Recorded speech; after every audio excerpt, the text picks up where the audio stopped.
ప్రతి ముత్తైదు అంబను కాదే కరిచేది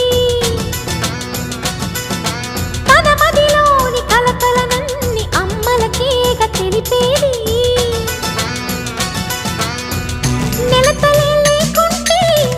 దేవుడికి నెలవేది భక్తులే రాకుంటే గుడికి ఇక వెలుగేది దయతోటి కుంకుమ పూలు అక్షింతలు మనమంతా ఇవ్వాలి తన తాళి నిలపాలి తాళి కాచే ముత్తైదా ఎల్లమ్మ ఎల్లమ్మ పోదామా ఎల్లమ్మ ముసురు కాచే